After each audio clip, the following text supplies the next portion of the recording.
Mtoto ana haki juu ya wazazi wake, na miongoni mwa haki ya mtoto juu ya mzazi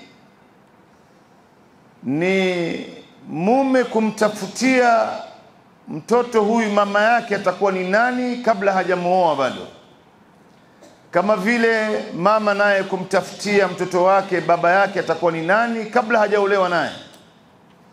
Malezi ya mtoto inaanza kabla ya watu kuoana, si baada ya kuoana, kwa sababu akipata wazazi wema, mama yake akiwa mwema, basi atamuelekeza katika mambo ambayo ni mema.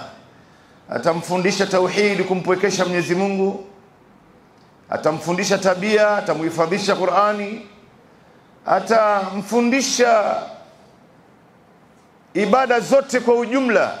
Lakini hawa wazazi wakiwa ni wazazi waovu, basi watamuelekeza huyu mtoto katika njia isiyokuwa sawa. Hii mada ni muhimu sana katika maisha ya Muislamu, kwa sababu kila mmoja wetu lao atamlea mtoto wake namna inavyotakikana kulingana na dini yetu, basi hii dunia itakuwa sehemu nzuri sana watu kuishi ndani, kwa sababu hawa watoto naye wataolewa na wataoa, watakwenda vile vile watawalea watoto wao vizuri. Watoto wao naye watakwenda wataolewa, wataoa, watawalea watoto wao vizuri, na itatapakaa na dunia itakuwa sehemu nzuri sana mtu kuishi ndani yake.